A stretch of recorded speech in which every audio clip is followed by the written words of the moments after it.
नमस्कार, आदाब, सत श्री अकाल। आज मैं निमोनिया के बारे में बात करूँगा। मैं डॉक्टर जगजीत सिंह आज मैं निमोनिया के बारे में आपसे बात करूँगा। निमोनिया क्या है? निमोनिया एक इन्फ्लेमेटरी कंडीशन है फेफड़ों की, जहाँ पे हमारे फेफड़ों के अंदर छोटे छोटे एल्वियोलाई हैं और वो इन्फ्लेम होने की वजह से, वो ख़राब होने की वजह से हम निमोनिया नाम की बीमारी देख सकते हैं। ग्रीक में न्यूमन का मतलब है लंग, फेफड़ा। तो इसी वास्ते इस नाम से निमोनिया बाहर निकला है। आज बात करते हैं सिम्टम्स के बारे में। किस प्रकार के सिम्टम्स दिखाई देंगे निमोनिया में? खांसी हो सकती है, खांसी में बलगम आ सकती है, बुखार हो सकता है, छाती में दर्द दे सकता है।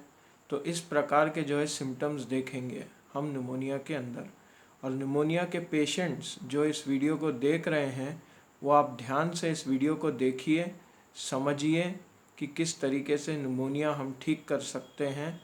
क्या डॉक्टर्स को फोकस करना चाहिए, किस प्रकार के एंटीबायोटिक्स लेने चाहिए, उस बारे में आज मैं बात करूँगा। तो बहुत सी प्रकार की जो बीमारियां हैं, जैसे कि ब्लड प्रेशर हो गया, अस्थमा हो गया, दमा हो गया, या सीओपीडी नाम की एक बीमारी है, क्रॉनिक ऑब्स्ट्रक्टिव पल्मोनरी डिजीज़ हो गई। तो इस प्रकार की बीमारियां क्या कर रही हैं? निमोनिया और ज़्यादा फैला रही हैं। तो उसको हम बोलेंगे कि रिस्क फैक्टर्स। अगर बंदे की उम्र 75 से ऊपर है, अगर 60 साल से ऊपर का कोई बंदा है, तो उसमें भी हम निमोनिया का रिस्क बढ़ता हुआ देख सकते हैं। निमोनिया का जो डिफरेंशियल डायग्नोसिस है कि हम कुछ ऐसी कंडीशंस के साथ निमोनिया देख रहे हैं जिसमें सिम्टम्स एक जैसे हैं, जैसे कि सीओपीडी हो गया। सीओपीडी भी एक प्रकार की रेस्पिरेटरी बीमारी है, पर यह निमोनिया से हटके हैं। उसमें हम FEV1 की वॉल्यूम देख सकते हैं। तो बेस्ड उस पैरामीटर्स के बेस पे हम निमोनिया को डिफरेंशिएट कर सकते हैं। पल्मोनरी एडिमा हो गया। अगर लंग के अंदर पानी भरा हुआ है या फ्लूइड भरा हुआ है, तो उस तरीके की कंडीशन को हम बोलेंगे पल्मोनरी एडिमा। और पल्मोनरी एडिमा में भी उसी प्रकार के सिम्टम्स देखेंगे जिस प्रकार के सिम्टम्स हम निमोनिया में देखेंगे, पर हम उसको डिफरेंशिएट करते हैं क्योंकि पल्मोनरी एडिमा में ECG अब नॉर्मल हो सकता है, पर निमोनिया के केसेस में ECG नॉर्मल रहेगा। पल्मोनरी एम्बोलिज्म एक डिफरेंशियल डायग्नोसिस है निमोनिया का, और उसमें हम एक्यूट शार्प चेस्ट पेन देखेंगे। अब बात करते हैं कि किस तरीके से हम डायग्नोसिस कर सकते हैं। चेस्ट एक्सरे से हम पता लगा सकते हैं कि लंग के अंदर कोई प्रॉब्लम है। अगर वो निमोनिया है तो वो 4 प्रकार के निमोनिया हो सकते हैं। एक हो गया लंग की लोब इन्वॉल्व हो जाए, तो जिसको हम लोबार निमोनिया कहते हैं। एक उसकी सेगमेंट अगर इन्वॉल्व हो जाए, कोई भी प्रकार की सेगमेंट्स इन्वॉल्व हो जाए, तो भी हम निमोनिया देख सकते हैं, जिसको हम बोलेंगे लोब्यूलर निमोनिया। और दूसरा, अगर ब्रोंकस के अंदर इन्फ्लेमेशन फैल जाए तो उसको हम बोलेंगे ब्रोंकोनिमोनिया। और तीसरा, जो एल्वियोलाई के बीच में स्पेस है, उस एरिया में अगर निमोनिया की बीमारी फैल जाए तो उसको हम बोलेंगे इंटरस्टिशियल निमोनिया। अब ये जो इंटरस्टिशियल निमोनिया है, ये ज़्यादातर वायरसेस फैला सकते हैं। तो जैसे कि वायरस हो गया, जैसे कि इन्फ्लुएंज़ा वायरस हो गया या पैरा इन्फ्लुएंज़ा वायरस हो गया, इस प्रकार के वायरसेस ये प्रकार का निमोनिया कर सकते हैं, जिसको हम बोलेंगे इंटरस्टिशियल निमोनिया। अब बात करते हैं कि कौन से बैक्टीरिया निमोनिया फैला सकते हैं। स्ट्रेप्टोकोकस निमोनिया जो 50% केसेस के अंदर वो निमोनिया फैला सकता है। हीमोफिलस इन्फ्लुएंज़ा जो 30% की मात्रा में निमोनिया फैला सकता है। क्लिप्सिला निमोनिया, ये डिफरेंट तरीके के बैक्टीरियाज हैं जो निमोनिया फैला सकते हैं, और उनकी जो परसेंटेज प्रपोर्शन है वो भी डिफरेंट है। तो वैक्सीन्स और एंटीबायोटिक्स हम इन पेशेंट्स में देंगे, और जब हम वैक्सीन्स और एंटीबायोटिक्स का यूजेज करेंगे तो उनमें जो मोर्टेलिटी है, जो डेथ रेट है, जो मरने की संभावना है, वो कम हो जाएगी। निमोनिया बैक्टीरिया और वायरस को छोड़ के फंगाई और पैरासाइट्स भी फैला सकते हैं। अब किस तरीके के फंगाई फैला सकते हैं मैं कुछ नाम लूँगा, जैसे कि हिस्टोप्लास्मोसिस हो गया, ब्लास्टोमाइसिस हो गया, कॉक्सीडियोआइडिस हो गया, क्रिप्टोकोकस हो गया, पीसीपी हो गया। और ये जो पीसीपी है, ये फंगाई है, ये एचआईवी के पेशेंट्स में और एड्स के स्टेज में, फोर्थ जो ग्रेड है एचआईवी का, फोर्थ स्टेज है, उसमें जो है वो लोग निमोनिया कर सकते हैं। और वहाँ पे जो CD4 सेल का काउंट है वो तकरीबन 200 सेल्स पर माइक्रोलीटर है। तो उस सिचुएशन में भी जो है निमोनिया फैला सकता है। कुछ पैरासाइट्स हो गए जैसे कि स्ट्रोंगिलाइडस एस्कैरिस, ये भी जो है निमोनिया फैला सकते हैं। पर ये क्या करेंगे, इनका जो लार्वा है एस्कैरिस का और ये क्या बोलते स्टर्कोरैलिस का, इसका लार्वा जो है लंग में माइग्रेट कर जाता है और उसकी माइग्रेशन की वजह से वहाँ पे ईस्नोफिलिक निमोनिया नाम का जो है ना एक बीमारी पैदा हो सकती है। अब बात करते हैं कि बच्चों में भी निमोनिया, जो 5 साल से छोटे बच्चे हैं उनमें भी निमोनिया दिखाई दे सकता है।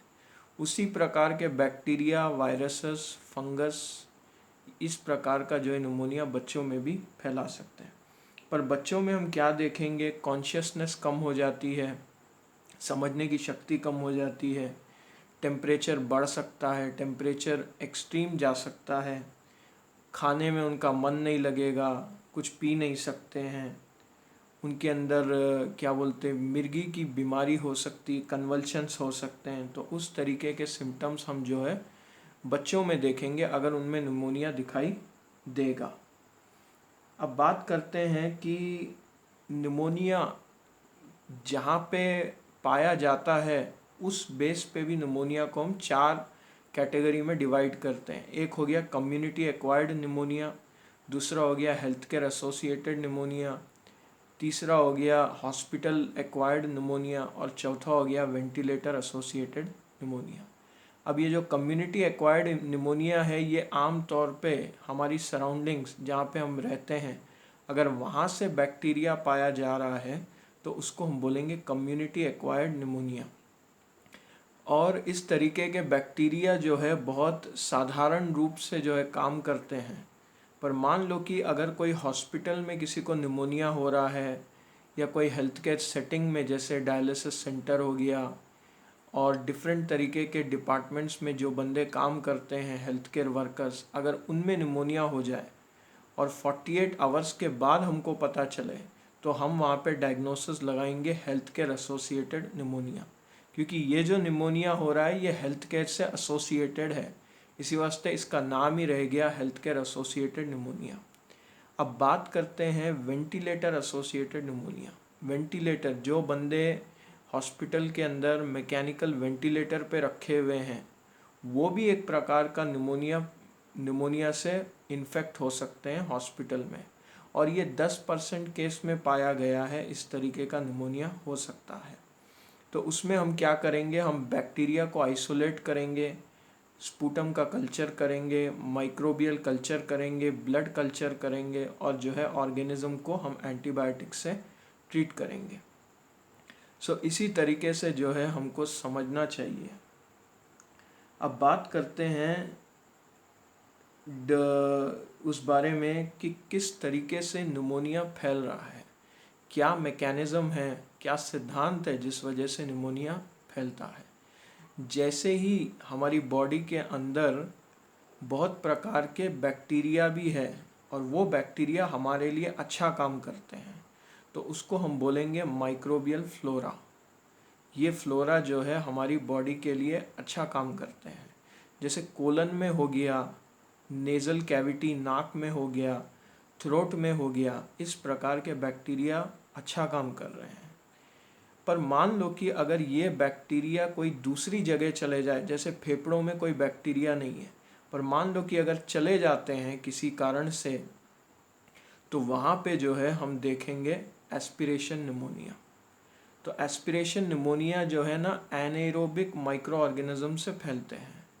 एनएरोबिक का मतलब ये है कि जो बैक्टीरिया ऑक्सीजन की एब्सेंस में भी काम करते हैं उसको हम बोलेंगे एनएरोब्स, और ये भी जो है एक निमोनिया फैला सकते हैं। अब बात करेंगे कि कुछ ड्रग्स हो गए हैं जैसे कि प्रोटॉन पंप इनहिबिटर्स हो गए हैं या H2 ब्लॉकर्स, जैसे कि ओमेप्रोजोल अगर बंदा ज़्यादा खाता है, या रैनिटिडिन जो एसिडिटी को कम करने वाले ड्रग्स है, अगर वो ज़्यादा लेते हैं तो उससे भी जो है निमोनिया फैल सकता है। प्रेगनेंसी में स्ट्रेप्टोकोकस ए गैलेक्टिया नाम का एक माइक्रो ऑर्गेनिज्म है, और क्लेमिडिया ट्रैकोमाटिस दूसरे प्रकार का माइक्रो ऑर्गेनिज्म है। इनको हम प्रेगनेंसी में टेस्ट करना चाहिए, क्योंकि अगर ये भी निमोनिया बच्चों में, जो प्रेग्नेंट औरत का न्यूबॉर्न बच्चा है उसमें भी पाया जा सकता है। तो यहाँ पे टेस्टिंग और एनालिसिस करना बहुत ज़रूरी है। अब बात करते हैं कि किस तरीके से हमको एंटीबायोटिक्स के ऊपर फोकस करना है। मान लो कि एक प्रोटीन है जिसका नाम है प्रोकैल्सिटोनिन। अगर हम उसको ब्लड में ज़्यादा देख सकते हैं, जैसे उसका लेवल है 0.25 से 0.5 माइक्रोग्राम पर लीटर, जो है एक्यूट फेस रिएक्टेंट प्रोटीन, वो प्रोटीन ये बताएगा कि एंटीबायोटिक्स कब लेनी है और एंटीबायोटिक्स की ज़रूरत है या नहीं।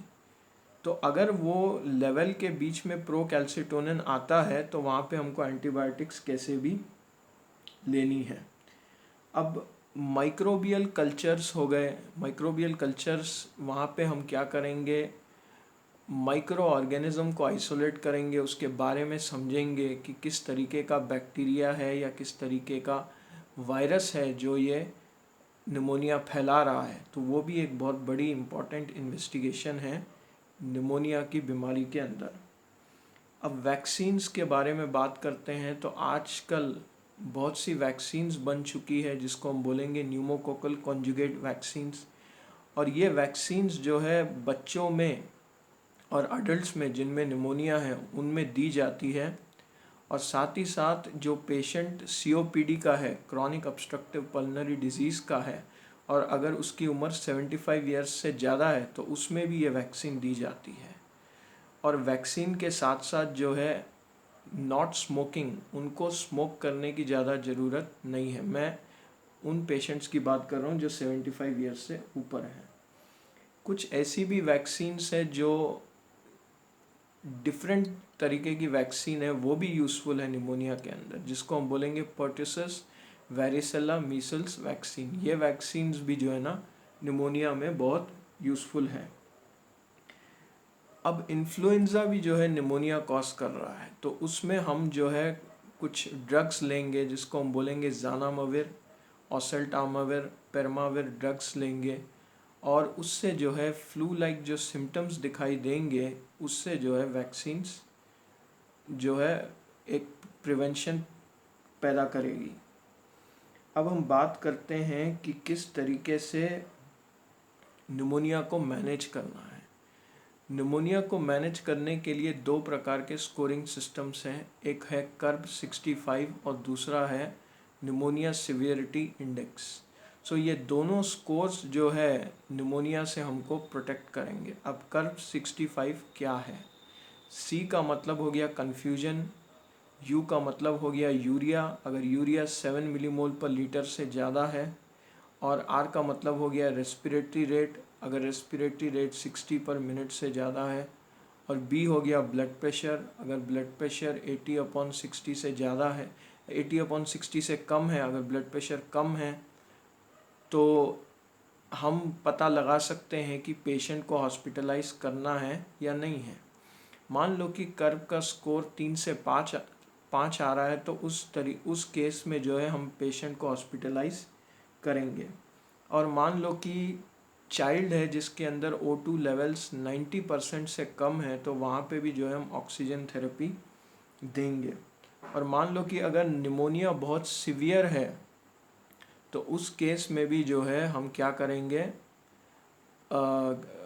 ये स्कोर एनालिसिस करेंगे और आईसीयू में एडमिट करेंगे पेशेंट को, किसी तरीके से भी आईसीयू में उस पेशेंट को एडमिट करेंगे।